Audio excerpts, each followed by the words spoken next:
Olá, sejam bem-vindos e bem-vindas a mais um Gestão Unesp.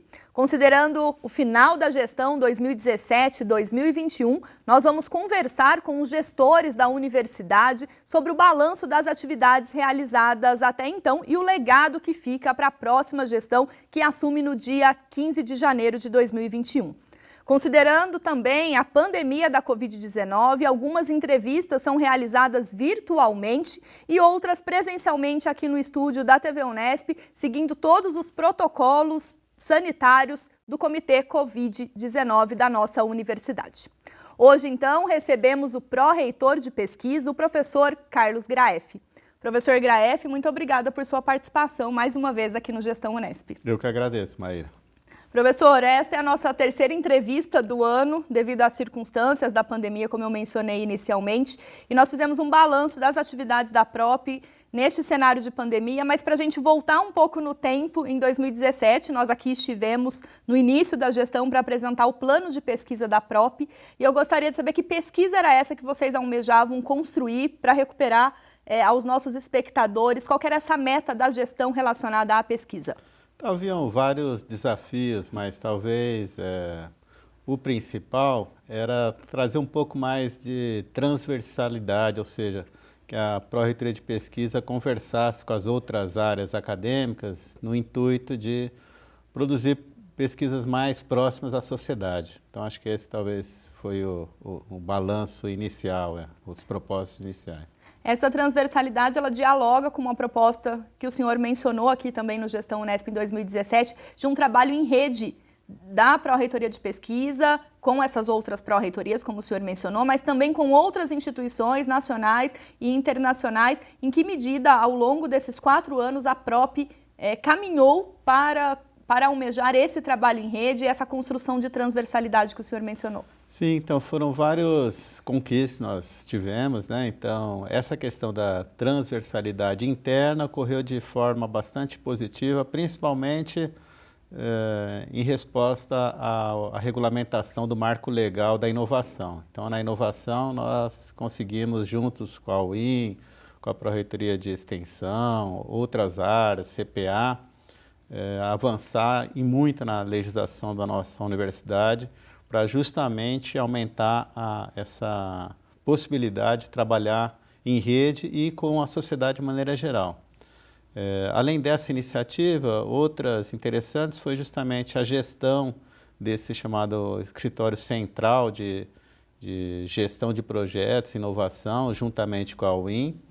A UIM até vai inaugurar, né, mesmo que nessa pandemia, com essas dificuldades, um espaço dedicado para esse tipo de atividade. Então, acho que a gente conseguiu avançar bastante nesse sentido e talvez, do ponto de vista de legado, né, talvez a conquista mais interessante, que a professora Thelma deve contar com mais detalhes, é justamente o CapSprint, né, que é uma formação de uma rede internacional de pesquisa e pós-graduação.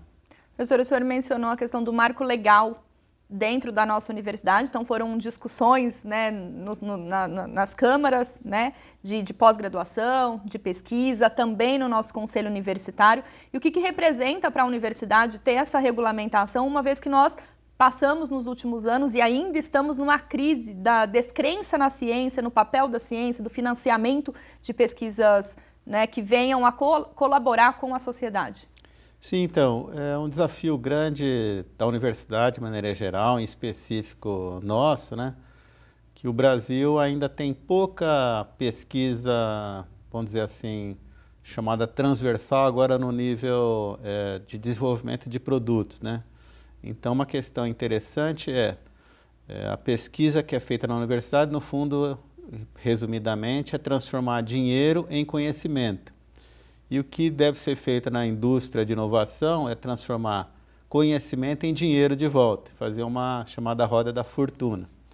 E, obviamente, que para isso é preciso uma série de mecanismos para que tudo isso ocorra de uma maneira harmônica e correta.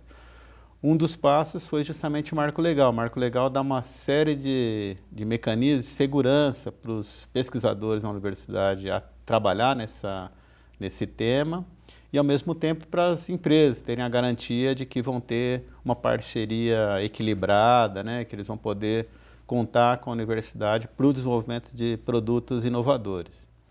Então, esse realmente foi, acho que, um dos passos mais importantes que a gente deu nessa gestão, e não foi só uma resolução, foram várias, desde uma questão mais clara de como que pode ser os afastamentos dos docentes, até como é que a gente faz a negociação dos produtos intelectuais, né? Como é que a gente faz com as patentes, licenciamentos. Então, acho que a gente avançou bastante nesse tema.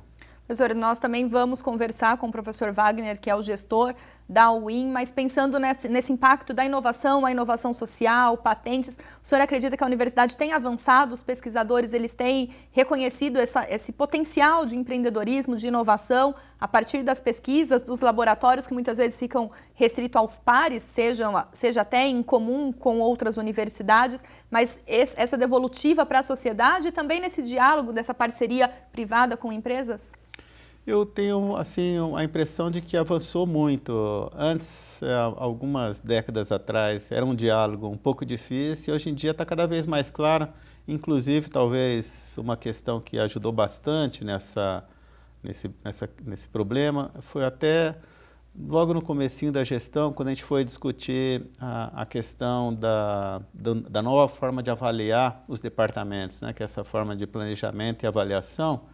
Porque ali, num certo momento, o departamento precisa discutir o que ele pretende fazer. E ali, então, ficou claro que, em muitos casos, essa interação com a sociedade é algo muito desejável e importante para as atividades do departamento. Então, desde aquele princípio, ali, logo no começo de 2017, essa discussão foi bastante rica no CEP, já começou essa sensibilização. Novamente, então, com o print, né? Aí houve uma nova discussão agora dentro do contexto das ODS, né? Dos objetivos da ONU.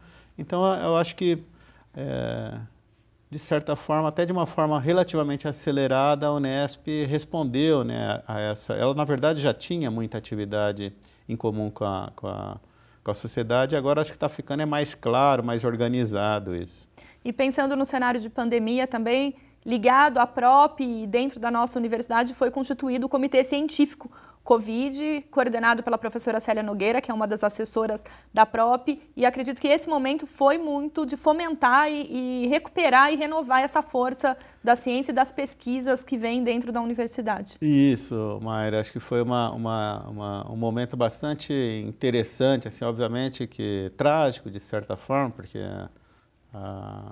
essa pandemia tem não só trazido questões muito tristes, né, que é o número de mortes no Brasil muito grande, mas ao mesmo tempo serviu também como um momento de reflexão e de solidariedade. Acho que essa é a palavra mais importante, que, pelo menos na minha sensação. Então, eu participei ativamente, por exemplo, na questão do apoio para fazer os testes RT-PCR e conseguimos que várias empresas aportassem recursos para fazer testes para a população de maneira geral. Cito a Embraer, mas teve Credit Citrus e volumes relativamente grandes, de 4 milhões de reais.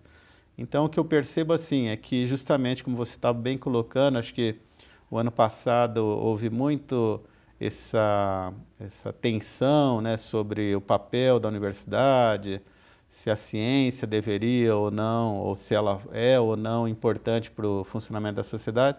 E acho que esse ano, por alguma coincidência, isso se mostrou bastante claro, né, um exemplo muito claro, né? Estamos aí atrás das vacinas, que de certa forma são o mecanismo mais seguro para a gente sair dessa pandemia. E, obviamente, que a Unesp, né, teve uma resposta muito robusta, muito forte, né, quanto à pandemia, em especial o Comitê de Pesquisa. Então, tivemos vários projetos organizados, todos em rede. Então, agora voltando à questão da rede, né? Então, esses projetos mobilizaram vários docentes, tanto da Unesp, às vezes envolvendo outras universidades, numa resposta clara à sociedade, né, na tentativa de encontrar desde soluções bastante técnicas para fazer, por exemplo, alguma forma de um respirador ou recuperação de respiradores, até questões mais, vamos dizer assim, mais complexas, como essa questão de vacina, de protocolos, né, para tentar melhorar a qualidade de vida daqueles acometidos pela doença. Então, a Unesp foi foi assim, exemplar. Acho que a resposta da Unesp foi uma das mais fortes e mais bonitas de se ver. Professor, essas respostas, a professora Célia teve oportunidade em vários momentos de comentar em entrevistas do plantão Unesp Covid-19 a rapidez com que a universidade se movimentou e nas diferentes áreas do conhecimento. Sim. Então, quando a ciência ela foi rechaçada, e principalmente a área de ciências humanas no quesito de financiamento, acho que a universidade provou esse papel, e eu gostaria que o senhor pontuasse um pouquinho como foi o trabalho da PROP para garantir esse equilíbrio entre as áreas, né, as ciências exatas, as ciências da saúde, as ciências humanas, ao longo da gestão, culminando aí com as pesquisas que estão em andamento relacionadas à Covid. Conhecimento é conhecimento. Então, essa distinção, né, humanas, exatas, saúde, ela é obviamente importante para várias situações, mas a tendência mundial é por muita interdisciplinaridade e também um diálogo entre as áreas, né? Vamos pegar o exemplo aqui do Covid. Então, um dos grupos mais ativos justamente nessa época da pandemia foi justamente grupos epidemiológicos que envolvem, obviamente, pessoas das áreas de saúde, mas também das áreas de humanas, porque envolve como as pessoas se deslocam, onde é que elas, qual que é a reação delas em uma situação de estresse, coisas desse tipo. E nós temos grupos muito bons de geografia humana que se acoplaram, né, se juntaram a esse grupo ligado mais à área de epidemiologia, na tentativa de criar modelos, como é que ia ocorrer a difusão, né, da doença, em especial no interior, né? A Unesp está muito forte, uma presença muito forte no interior, então ela naturalmente teria condições de tratar essas questões de uma maneira mais vamos dizer assim, robusta, mais forte, né, onde a gente tem a nossa presença. Então, obviamente, nós tivemos em vários momentos uma discussão um pouco estranha, né, devemos apoiar tais áreas e não tais áreas, e no nosso caso da própria, ela sempre fez questão, né, de deixar claro que o mais importante, no caso específico do que nós cuidamos, são a distribuição de bolsas, é a qualidade, né, o mérito do pedido e um equilíbrio entre as áreas. Isso sempre foi mantido. O senhor comentou a questão das bolsas e nós tivemos a oportunidade de falar em outras entrevistas do Gestão Unesp, a proporcionalidade dessas bolsas aumentando gradativamente ao longo da gestão. Que balanço é esse, professor, com esses números quantitativamente e depois uma análise qualitativa das pesquisas que foram desenvolvidas com esse fomento por meio das bolsas? Sim, então, o nosso trabalho com as bolsas de iniciação científica foi reconhecido pelo CNPq, então nós fizemos uma série de inovações, desde o processo de seleção, tirando alguns mecanismos um pouco anacrônicos, por exemplo, o uso do Qualis para pontuação dos docentes, o que é inapropriado. O Qualis foi montado para analisar programas de pós-graduação, não indivíduos. Então, desde coisas pontuais assim, até o próprio processo, a gente faz de uma maneira toda compacta, em poucos dias, então as pessoas têm a oportunidade de comparar casos, discutir, para fazer a melhor seleção.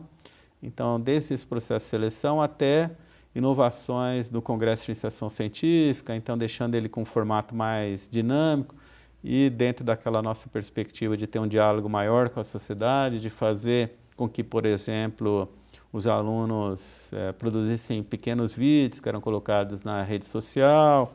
Ao mesmo tempo, a TV Futura participou fazendo algumas colocações, né, desses vídeos dos alunos na TV aberta. Então, tudo isso, de certa forma, acabou chamando a atenção do CNPq E nós conseguimos, sim, um aumento quantitativo bastante significativo, então atingimos aproximadamente, no total, né, 1.000 bolsas nas várias modalidades, e o aumento mais expressivo é basicamente nas bolsas de iniciação científica, a mais básica, né, que saíram aí de em torno de 660 para 760, então um aumento bastante significativo que a gente deixou a gente muito feliz, né, porque justamente é uma questão importante a iniciação científica na Pró-Reitoria de Pesquisa. Para além da iniciação científica, também o incentivo ao trabalho junto a alunos do ensino médio por meio de bolsas também. Sim. E a universidade, por sua tradição em graduações em licenciatura, também contribuiu nesse aporte, considerando o trabalho da PROP também. Sim. Então, tivemos também um aumento bastante significativo nas bolsas de ensino médio e tivemos ainda algumas iniciativas interessantes de uma aproximação maior com os colégios, então um acompanhamento mais próximo. Então, teve uma atividade muito interessante com um colégio lá de São Paulo, em que os próprios assessores, né, a professora Célia, participou de forma ativa na formação desses alunos de ensino médio. Então, foram várias iniciativas que eu considero que são muito positivas e que, com certeza, melhoraram a qualidade, né, do trabalho dos alunos. Professor, o senhor comenta muito esse papel dos alunos, dos jovens pesquisadores que nós falamos ao longo de outras entrevistas e Sim. defendemos em vários eventos da universidade. Foi mencionado também o nosso Congresso de Iniciação Científica, mas sobre esse novo modelo, o impacto da realização dele, nós comentamos no nosso próximo bloco. O Gestão Unesp vai para um breve intervalo e já volta.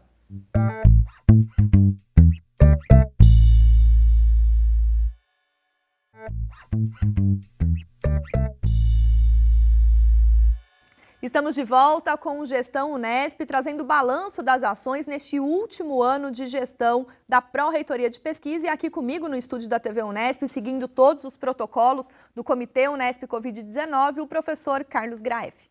Professor, nós comentávamos sobre esses jovens pesquisadores, o aumento de bolsas na nossa universidade, olhando para esses alunos de graduação. E desde o 30º Congresso de Iniciação Científica, estamos em um novo formato, o senhor antecipou algumas dessas características. Eu gostaria que você pontuasse um pouquinho mais, que fosse possível pontuar a diferenciação disso e o impacto que a gente tem tido agora com a realização do 32º Congresso em 2020, totalmente virtual devido às circunstâncias da pandemia.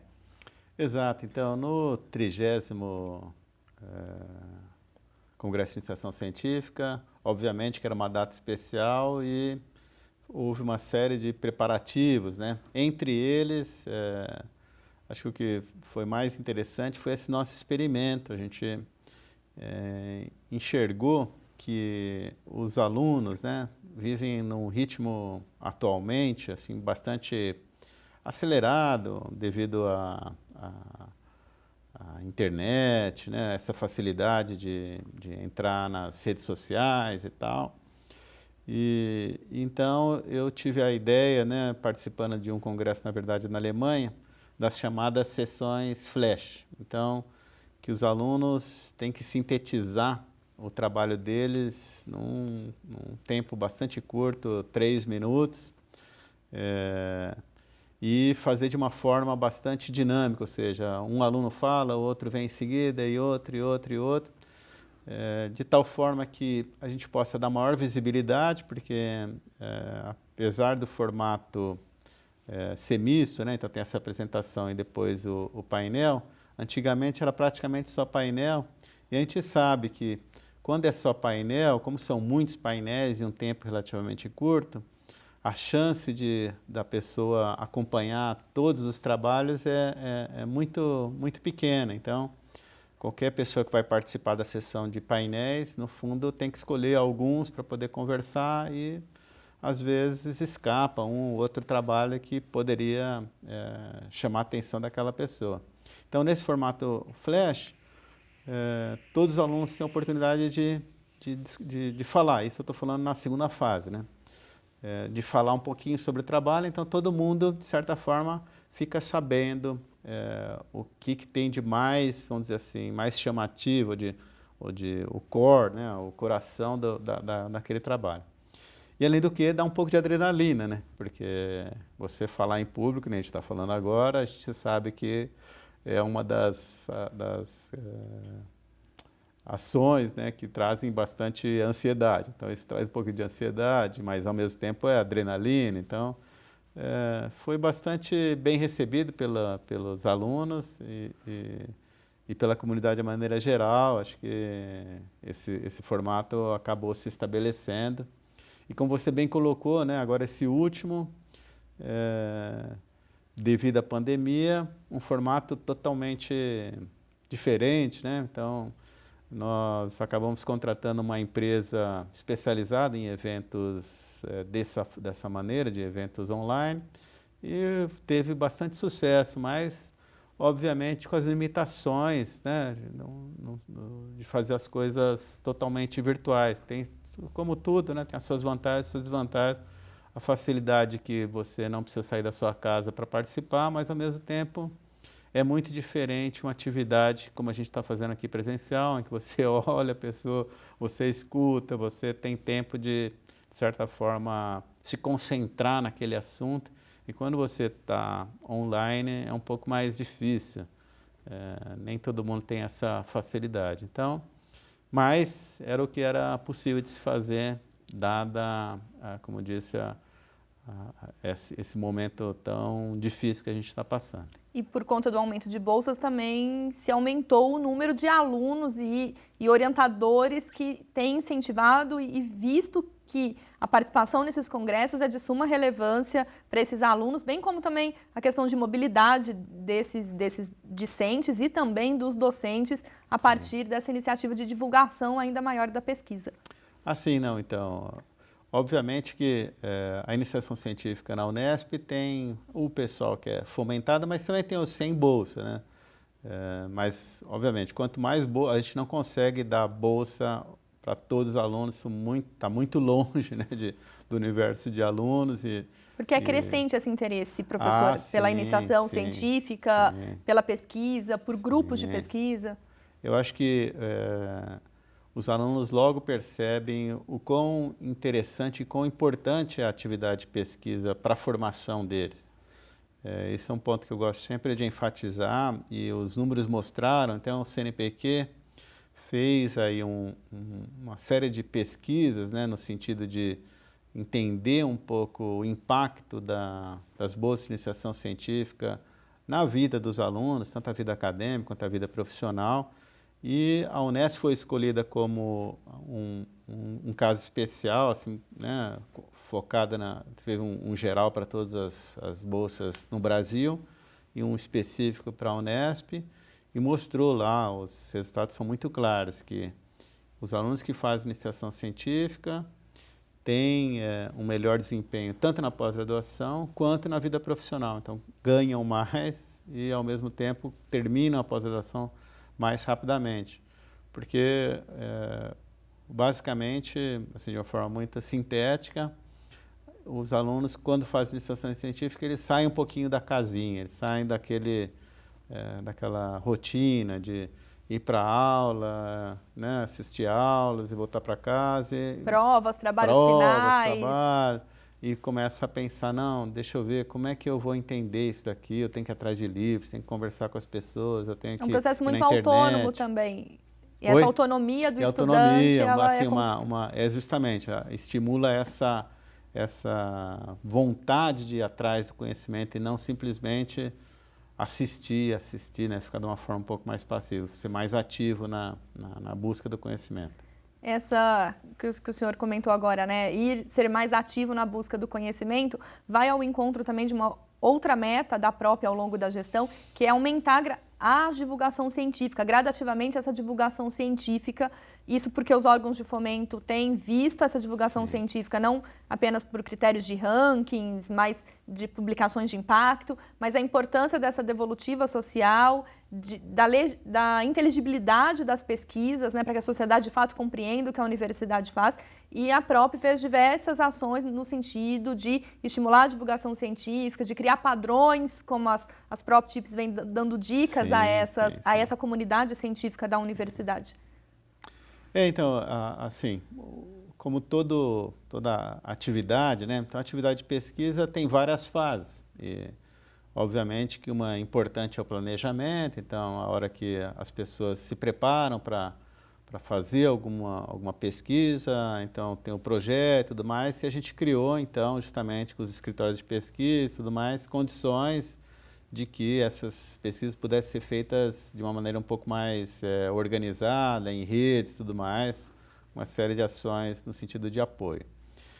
Então, tem a execução propriamente dita, e aí, obviamente, que o fomento é importante. Então, essas ações no sentido de aumentar, por exemplo, as bolsas de iniciação científica foram fundamentais, de aumentar as possibilidades de fomento por órgãos de pesquisa como a FINEP, FAPESP, CNPq, são importantes. E, obviamente, que a hora que a pesquisa se encerra durante o seu desenvolvimento, ela gera uma série de conhecimentos. Esses conhecimentos têm que, de alguma forma, saírem do laboratório ou do grupo de pesquisa e irem para a sociedade. Então, também, de novo, existem vários caminhos. E uma ação que acho que foi muito positiva, que teve muito retorno, que tem a ver com isso, mas também tem a ver com outra questão importante, que é a ética, né? Então, como toda atividade, é importante que as pessoas tenham em consideração certos valores, né, éticos. Essas prop tips que você mencionou, que foi uma iniciativa do professor Zé Augusto, foi num formato que eu acho que é o mais interessante para esse tipo de ação. Então, algumas universidades lançam manuais de ética e de dicas, e normalmente quase ninguém tem paciência mais hoje em dia, com algumas exceções, de ir lá naquele manual e fazer uma leitura. Então, no formato de pequenas pílulas, né, a gente manda uma vez por mês dicas que são de uma leitura de alguns minutos, 1 minuto ou menos. As pessoas começam a ganhar conhecimento, né, e se apropriar de coisas como, por exemplo, questões que aparentemente são simples, mas às vezes não são tão simples, como quem deve figurar como coautor num artigo, como eu devo fazer as referências, como eu faço a preparação de um capítulo de livro. A própria citação do nome da universidade, que há divergências. Isso, essa é uma questão, você lembrou, muito importante, porque agora, voltando para esse mundo dos rankings e como a sociedade enxerga a universidade, uma questão muito importante é justamente que existem vários mecanismos automatizados de medir a produção da universidade, quantos artigos a gente produz, tá. E aí, se você não coloca, por exemplo, o nome de uma forma correta, a gente pode perder para algumas entidades, né? Então, vamos pegar, por exemplo, lá que fazem o ranqueamento, perder algumas publicações. As publicações que seriam nossas, por exemplo, vão para a Universidade de São Paulo, para a USP ou para outra universidade. Então, são coisas simples, né? São dicas relativamente simples, mas que podem ter um potencial de impacto bastante grande em vários aspectos, entre eles no ranqueamento. Nós citamos o ranking, foi também constituída nessa gestão a comissão de rankings para poder analisar, conseguir apresentar para a própria comunidade o que representa, quais são esses indicadores e onde que a universidade precisaria avançar ou não diante dos parâmetros estabelecidos. Sim, então, obviamente que essa questão dos rankings é uma questão ainda um pouco polêmica, mas eles existem, eles estão aí e cada um tem os seus critérios. Então, cada um faz o seu ranqueamento baseado em certas questões quantitativas e qualitativas. E, obviamente, que se a universidade não está atenta a isso, ela pode, por exemplo, ter um mau ranqueamento, não por falta de atividade, mas por falta de certa forma, a divulgação correta, ou que nem eu estava colocando aqui, a questão simplesmente do nome, se não prestar atenção em colocar o nome direitinho, a gente perde uma série de publicações que são nossas e que acabam indo para outra universidade. Então, a constituição dessa comissão foi muito importante nesse sentido. Primeiro, para se apropriar, para a universidade se apropriar desse conhecimento e se preparar. Então, olha, essa informação é muito importante. Eu preciso fornecer para o THE, por exemplo, Times Higher Education. Onde é que ele está? Como é que eu vou me preparar para ter segurança de que esses dados são consistentes, que eles são bons? Então, essa comissão atuou muito nesse sentido. E, novamente, como várias das ações que eu mencionei aqui, elas foram transversais, ou seja, não foi uma ação só da Pró-Reitoria de Pesquisa, só da Pró-Reitoria de Extensão, só dessa ou daquela. Foi uma ação que envolveu vários atores e acho que esse talvez tenha sido uma das questões mais importantes dessa gestão e que deu bons resultados. Acho que o importante é isso, né? Que a gente teve toda essa preocupação de fazer essa transversalidade e isso gerar resultados concretos, não simplesmente, vamos dizer assim, princípios. Não, são princípios e são resultados. Outro exemplo que acredito que possamos mencionar nesse aspecto é o portal docente, Sim. que agrega todos os pesquisadores da universidade, então fica fácil encontrar a área de pesquisa, as publicações. Isso, essa foi uma outra ação muito importante dessas atividades transversais. Por quê?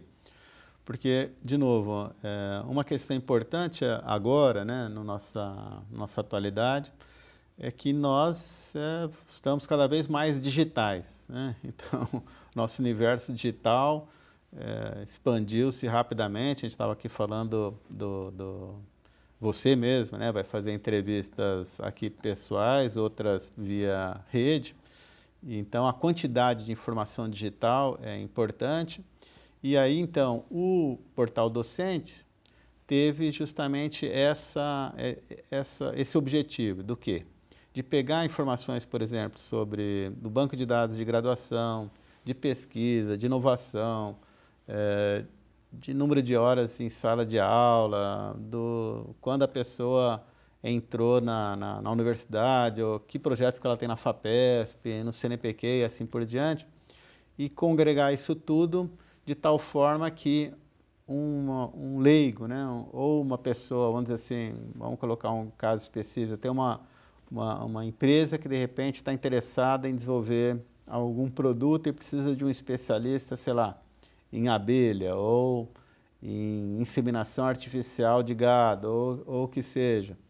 E aí, normalmente, ele tinha uma dificuldade muito grande de encontrar quem seriam os potenciais parceiros. Com o portal docente, num mecanismo de busca inteligente, ele justamente procura fazer um ranqueamento, né, da pessoa mais apropriada para aquela palavra-chave, baseada no quê? Nas suas publicações e baseada nos seus projetos vigentes ou projetos que já se encerraram. Então, ela fazendo essa combinação, ela rapidamente consegue, não de forma perfeita, como todo mecanismo precisa de aperfeiçoamento, mas trazer, né, esse tipo de informação. E, ao mesmo tempo, para um aluno, ou quem quer que seja, se quer conhecer um pouco mais sobre aquele docente, também ali está tudo condensado, vários sites juntos. Então, tem o do OrcID, tem do ResearchGate, tem do Biblioteca Virtual FAPESP. Então, todos os docentes ali estão, de certa forma, com um mecanismo relativamente simples e fácil para a sociedade acessar. Acho que essa foi uma das conquistas mais importantes nessa abertura da universidade em direção à sociedade. Recentemente, aproveitando esse momento em que estamos realizando várias atividades online, nós tivemos lives também para fomentar essa participação da nossa universidade, mostrar algumas ações pontuais como o acesso aberto, a ciência aberta, a propriedade intelectual, que tem sido muito discutida, criando também uma comissão de acesso aberto dentro da universidade, que dialoga bastante com essa dimensão da divulgação da pesquisa, do acesso ao conhecimento que nós estávamos comentando aqui no programa. Sim, então, uma tendência muito importante, como eu disse, mundial, não é só do Brasil, é que cada vez mais a gente faça a chamada ciência ou mesmo inovação aberta. Então, ou seja, que o conhecimento não fique restrito, não fique preso, não fique de alguma forma pertencente a uma pessoa, mas que ele possa ser compartilhado e ser, de certa forma, desenvolvido por vários parceiros. Então, uma das iniciativas mais importantes que você citou é dessa questão da ciência aberta, aonde a ideia é que, em especial, em várias etapas, mas em especial na parte da execução, como eu tinha falado, né? Tem o planejamento, a execução e a finalização dos projetos, né? Principalmente na parte da execução e da finalização, que, por exemplo, tanto os dados intermediários, né? Quem trabalha no laboratório gera uma série de dados todo dia, né? Da atividade natural, eu fiz uma medida, aparece ali, eu fiz alguma catalogação, aparece ali, mas também os artigos.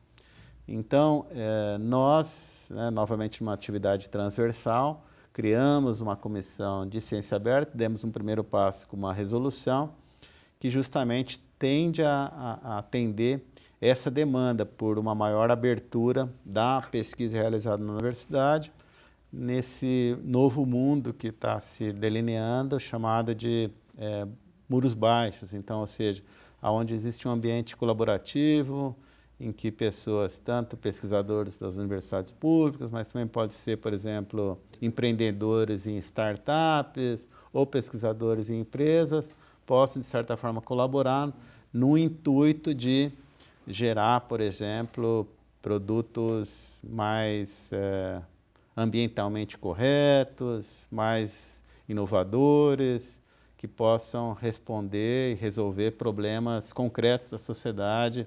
De novo, vamos colocar aqui um exemplo para ninguém ficar no ar do que a gente está falando, no caso, que acho que é um exemplo muito claro, das vacinas. Então, olha, como é que eu posso criar uma vacina para, por exemplo, o Covid, mas também pode ser uma vacina para tuberculose, pode ser uma vacina para leishmaniose, assim por diante, encontrar várias formas ou tratamentos, né? Não vacina, mas tratamentos de maneira geral para as várias doenças que a gente tem.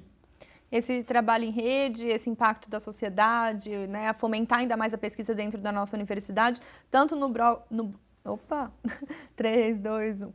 Professor, para esse fomento dessas pesquisas, dessas atividades, o senhor comentou tanto no primeiro bloco quanto também no início deste bloco, a importância desses escritórios de gestão de projetos de pesquisa. Sim. E no início do ano, quando nós conversávamos, essa seria uma das grandes metas da PROP para esse último de gestão 2020. Em agosto, nós tivemos uma outra oportunidade de diálogo exatamente para pontuar para a comunidade como que estavam as ações da PROP e o que estava sendo modificado diante da pandemia. E em que momento nós estamos hoje pensando o trabalho desses escritórios que também teriam essa dimensão transversal, né? Eles estavam na PROP, mas eles não são da PROP. Sim. Então, não só a pandemia, mas desde 2014, né, nós estamos numa crise econômica e, infelizmente, acho que uma das ações que foi mais impactada por essa crise econômica foi justamente o escritório de gestão de projetos. A perspectiva para esse ano, justamente no comecinho do ano, era a gente fazer a contratação de uma pessoa especialista, né, para justamente dar esse start inicial. Nós fizemos todo o planejamento de como é que ele deveria funcionar, né, quais seriam as ações que ele deveria... Estamos, mesmo assim, fazendo isso de uma forma um pouco improvisada, utilizando funcionários que já são funcionários da reitoria, mas, infelizmente, nós só conseguimos avançar, acho que bastante, dadas as condições, mas não tanto quanto a gente gostaria. A perspectiva era essa, no primeiro semestre, né, quando começou o começo do ano, era fazer essa contratação e aí realmente ter a pessoa lá para cuidar do escritório para o final dessa gestão e, obviamente, para o começo da próxima gestão. Mas, infelizmente, a situação econômica ficou tão grave, né, com a pandemia. Se a gente se recordar que no começo a gente não tinha nem a garantia de que ia ter o 13º, algumas pessoas até mencionavam que talvez a gente não tivesse nem o salário de dezembro. Nós começamos num cenário otimista quando nós gravamos a nossa entrevista em janeiro. Aí logo em seguida veio um super pessimista, né? No comecinho da pandemia, a economia parou de uma forma assim tão brutal. E agora, felizmente, acho que as perspectivas são um pouco melhores. Então, dentro desse cenário, obviamente que houveram vítimas. Uma vítima foi, infelizmente, o escritório, que seria a contratação dessa pessoa que daria o marco realmente mais importante para o chute inicial mais importante, que a gente teve essa frustração.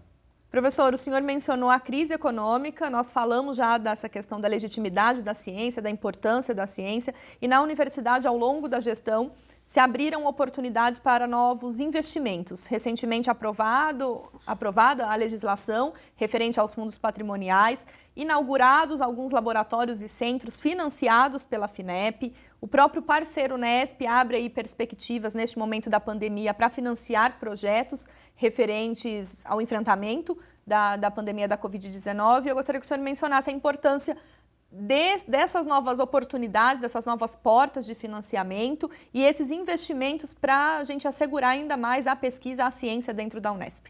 Sim, então vamos dividir em dois aspectos, né? Então, a FINEP é uma grande financiadora da pesquisa e da inovação no país e nós tínhamos uma carteira de projetos bastante robusta, graças à ação das gestões anteriores, mas que, infelizmente, não estavam sendo executadas da maneira mais otimizada, vamos colocar assim. E, por causa disso, haviam projetos de quase 10 anos que não chegavam ao fim, ou seja, que não tinham execução. Então, a gente tomou bastante atenção para essa questão e, de maneira geral, nos aproximamos muito das agências de fomento, entre elas a FINEP em específico. Então, contatos diários da assessora, da professora Ana Paula, com o técnico da FINEP, permitiram que a gente conseguisse praticamente executar todos esses projetos que estavam, dessa carteira de projetos que estavam conosco e que estavam de alguma forma bloqueados por razões diversas, que eles fossem executados e, felizmente, em muitos casos conseguimos comprar vários equipamentos e a construção de vários edifícios que com certeza vão ter um impacto muito positivo, em especial nessa crise econômica em que basicamente os recursos para a ciência caíram para níveis quase zero em alguns casos. O ano que vem parece que o cenário vai ser muito triste em termos de bolsa. Então, até agora as bolsas foram relativamente poupadas, mas acho que nem as bolsas no nível federal vão ser poupadas a partir do ano que vem. Então, nós temos assim outra vez assim uma grande alegria, né, satisfação que, graças a uma gestão muito séria, muito cuidadosa, a gente conseguiu executar várias dessas ações. Outra parte é justamente essa, né, da busca de novas fontes, né? Então, dado esse cenário de crise, de falta de financiamento no nível federal, principalmente, mas também a FAPESP tem sofrido bastante com a crise econômica, temos que procurar novas alternativas. Então, essas novas alternativas, como eu disse, o marco legal foi um passo importante, essa questão dos parceiros, o Unesp também é muito importante. E, como eu disse, essa mentalidade da ciência aberta, ou seja, de fazer projetos com as parcerias as mais diversas, em especial as empresas. Então, estamos aí né, conseguimos, né, algumas parcerias muito interessantes. Por isso que eu falo que o escritório de pesquisa de gestão de projetos, escritório central, apesar de não ter sido concretizado, a gente, por várias iniciativas, conseguimos vários projetos com as mais diversas entidades, desde o Exército, Marinha, empresas como a Jacto. Então, mesmo de uma forma precária, a gente conseguiu fazer aí um trabalho bastante interessante e conseguir essa nova fronteira de financiamento. A gente vai ter que sair dos financiamentos tradicionais, FINEP, FAPESP, CNPq e assim por diante, para novos financiadores, entre eles as empresas. Eu acho que as empresas estão cada vez mais cientes de que, se elas quiserem se manter competitivas, elas vão precisar da universidade. A universidade é a fonte de conhecimento. Então, elas estão buscando essas parcerias e, obviamente, que isso vai envolver financiamento, vai envolver entrada de recursos não convencionais, vamos falar assim, pelo menos não da forma como a gente trabalhava há 10 anos atrás, mas cada vez mais vamos precisar desse financiamento privado. E os fundos patrimoniais agregam nesse sentido. E o senhor mencionou a parceria, eu acho que é importante frisar que também a USP foi uma grande parceira, Sim. junto com a Unifesp, na utilização dos equipamentos multiusuários, que Sim. recentemente também fizemos uma live para lançar essa parceria interinstituições. Sim, dentro dessa perspectiva, vamos dizer assim, dessa abertura, né, da Unesp para a sociedade de maneira geral, nós temos que abrir também para os nossos parceiros, nosso maior parceiro em pesquisa, sem dúvida nenhuma, é a Universidade de São Paulo. E uma das atividades que acho que foram mais gratificantes foram justamente essa plataforma de equipamentos multiusuários, que vai, como portal docente, abrir os nossos equipamentos multiusuários para a sociedade de maneira geral.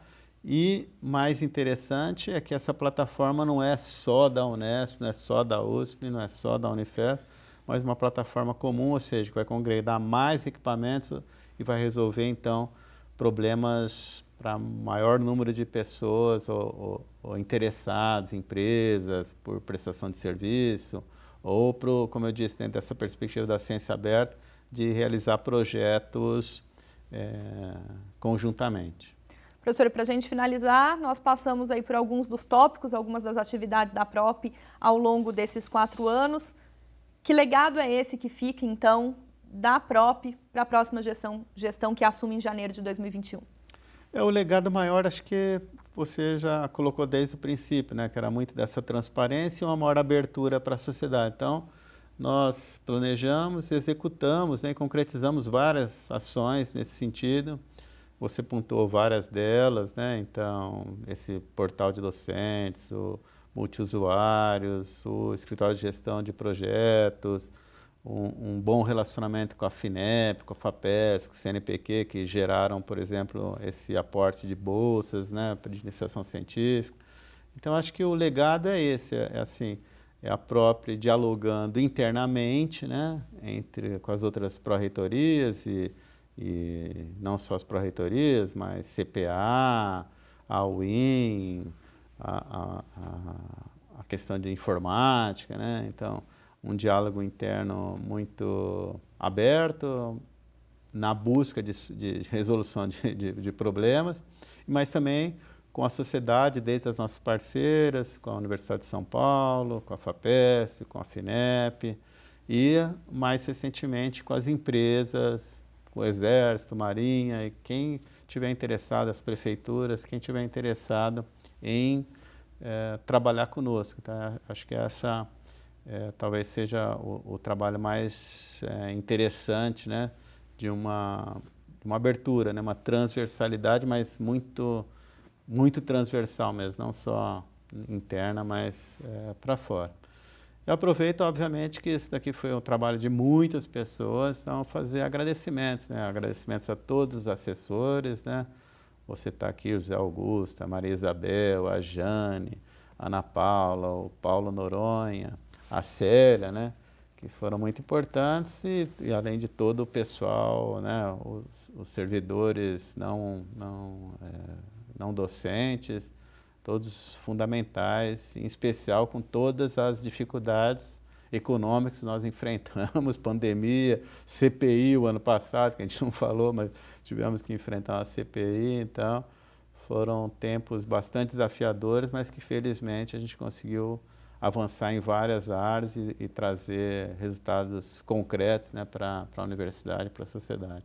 Professor Graeff, gostaria de agradecer, então, mais uma vez a sua participação aqui nessa última entrevista, selando o Gestão Unesp. Um agradecimento também, como você já mencionou, a toda a equipe da PROP, que gentilmente sempre atendeu aos nossos pedidos de reportagens e de ações para mostrar ainda mais a força da pesquisa e a força da Universidade Pública de Excelência, como é a nossa Unesp. Sim, eu agradeço muito a oportunidade e desejo boa sorte, né, para a próxima gestão e para o próximo pró-reitor.